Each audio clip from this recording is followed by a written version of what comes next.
Peluit akhir berbunyi di Indonesia Arena. Skor menunjukkan Indonesia menang, Jepang tersingkir. Tapi malam itu, di sisi lapangan pelatih Jepang terdiam cukup lama. Beberapa pemain Jepang tidak kuasa menahan air mata. Dan di saat seperti itu, yang terjadi justru di luar dugaan. Para pemain timnas futsal Indonesia tidak berlari merayakan kemenangan. Mereka mendekat, memeluk, memberi semangat kepada lawan yang baru saja mereka kalahkan. Karena bagi Indonesia, ini bukan sekedar semifinal, ini bukan hanya tentang lolos ke final. Ini tentang rasa hormat, tentang guru dan murid, tentang bangsa yang menang tanpa melupakan siapa yang pernah membesarkannya.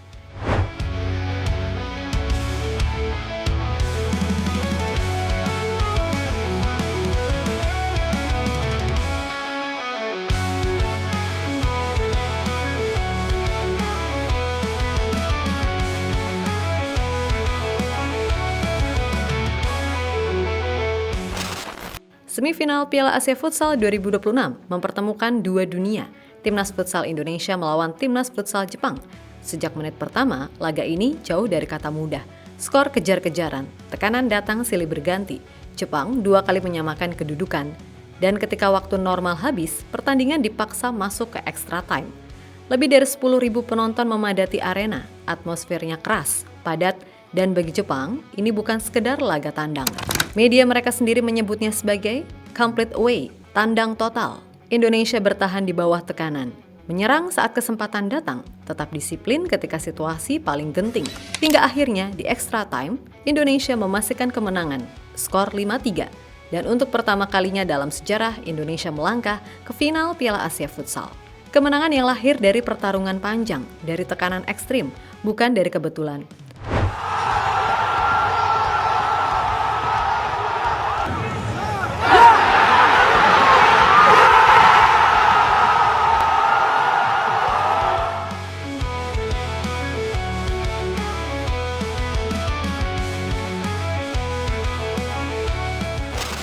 Di balik kemenangan itu, ada satu sosok yang tidak bisa dilepaskan dari cerita. Namanya Kensuke Takahashi. Bagi Jepang, ia adalah pelatih kepala, tapi bagi banyak pemain Indonesia, dia adalah orang yang pertama kali mempercayai mereka. Jauh sebelum Indonesia berdiri di final Piala Asia, Coach Kensuke sudah lebih dulu menanam fondasi. Ia datang ke Indonesia pada periode 2018 hingga 2021. Bukan hanya melatih satu tim, tapi membina hampir seluruh lapisan futsal nasional. Ia menangani Timnas Futsal Putra, Timnas Futsal Putri, Timnas Futsal U20. Di tangan Coach Kensuke, banyak pemain yang saat itu masih mentah, pelan-pelan dibentuk. Nama-nama yang malam itu menjadi tulang punggung Indonesia adalah pemain-pemain yang pernah ia asuh langsung. Seperti Ahmad Habibi, yang kini menjadi penjaga gawang utama. Ada Dewa Rizky, pencetak gol penting di laga semifinal. Ada Rizky Xavier, yang dulu masuk skuad muda, kini matang di level Asia. Mereka semua pernah berdiri di bawah arahan yang sama, pernah menerima teguran yang sama, pernah dibentuk dengan disiplin yang sama. Dan malam itu mereka berdiri di seberang lapangan sebagai lawan. Namun ketika peluit akhir berbunyi, tidak ada jarak emosional. Para pemain Indonesia mendekat, memeluk Coach Kensuke, memberi selamat, memberi hormat. Bukan karena mereka menang, tapi karena mereka ingat bahwa tanpa proses panjang di masa lalu, tidak akan ada malam bersejarah hari ini. Inilah mengapa momen ini terasa berbeda. Karena Indonesia tidak sekedar mengalahkan Jepang, Indonesia menunjukkan bahwa kemenangan tidak harus menghapus rasa terima kasih.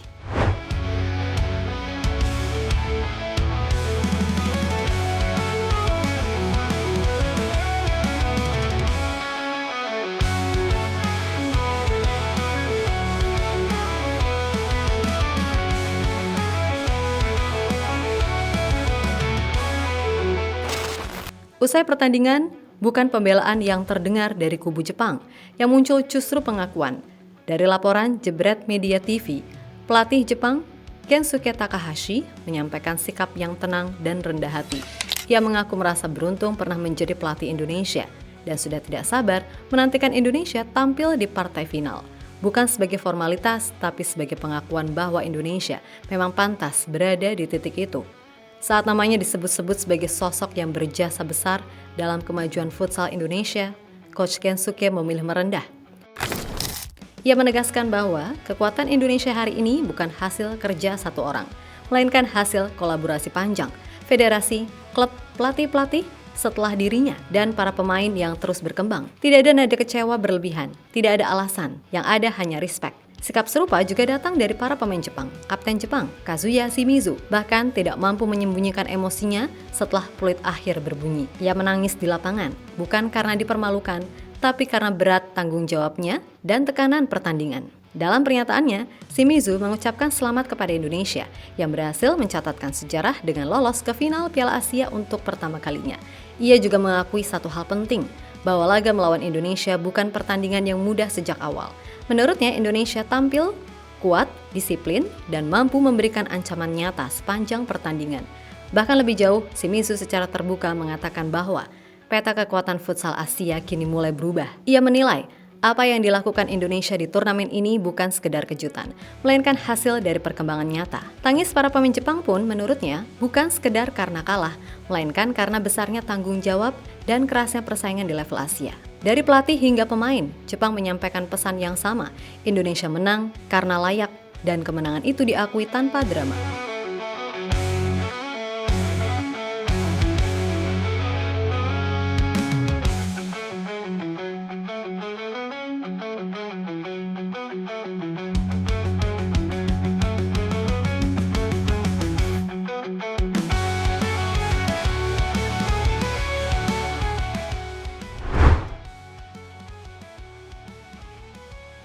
Kemenangan Indonesia malam itu tidak berhenti di dalam arena. Gaungnya langsung menyeberang ke Jepang. Akun resmi Asosiasi Sepak Bola Jepang, Japan Football Association, melalui akun @JFA_SamuraiBlue, membuat 3 unggahan khusus hanya untuk laga ini. Mulai dari hasil akhir pertandingan, pengakuan bahwa Jepang 2 kali bangkit menyamakan skor, hingga rilis highlight resmi laga Indonesia melawan Jepang. Bahasanya tegas, netral, dan penuh respect. Tidak ada narasi meremehkan, tidak ada alasan-alasan klasik. Hanya satu pesan, Indonesia memang pantas menang. Sorotan lebih besar datang dari media arus utama Jepang, Yahoo Japan. Bahkan, menurunkan artikel panjang dan detail khusus membahas kekalahan Jepang dari Indonesia. Dalam laporannya, Yahoo Japan menekankan beberapa hal penting. Jepang bermain di situasi complete away. Lebih dari 10.000 penonton memadati Indonesia Arena. Indonesia tampil efektif, kuat secara fisik dan disiplin secara taktik. Kekalahan Jepang bukan karena kebetulan, melainkan karena intensitas dan kualitas pemain Indonesia. Tidak hanya media, reaksi juga datang dari publik Jepang. Di kolom komentar, banyak netizen dari Jepang menuliskan analisis teknis. Mereka membahas efektivitas pivot Indonesia, pressing dan disiplin bertahan, gol-gol yang lahir dari skema matang. Beberapa bahkan menyebut jika Iran lengah di final, Indonesia bisa kembali membuat kejutan. Ada juga komentar yang menyinggung satu hal simbolik, bahwa Indonesia hari ini adalah hasil dari proses panjang, termaksud peran pelatih Jepang di masa lalu. Dan kemenangan ini justru dianggap sebagai balasan yang indah, bukan dengan kata-kata melainkan dengan kualitas di lapangan. Dari federasi, dari media, hingga publik Jepang sendiri, Indonesia tidak lagi dibicarakan sebagai kejutan, Indonesia dibicarakan sebagai kekuatan baru Asia.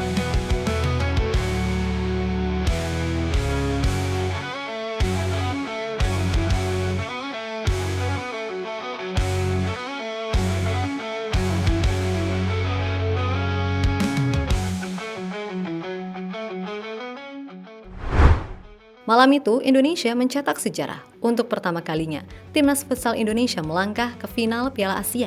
Namun yang membuat dunia menoleh bukan hanya kemenangan, bukan hanya skor, melainkan cara Indonesia berdiri setelah menang, menghormati pelatih yang pernah membesarkan mereka, menyemangati lawan yang baru saja dikalahkan, menang tanpa merendahkan, kuat tanpa melupakan jasa.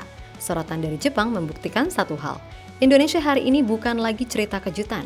Indonesia hari ini cerita tentang proses, tentang karakter, tentang bangsa yang tumbuh dengan cara yang berbeda. Dan kini Indonesia bersiap menantang final, bukan dengan rasa jumawa, tapi dengan kepala tegak dan hati yang utuh. Karena kemenangan sejati bukan hanya soal siapa yang berdiri di puncak, tapi siapa yang tetap ingat, siapa yang pernah membantunya sampai ke sana. Indonesia, bangsa yang kuat dan tak lupa jasa.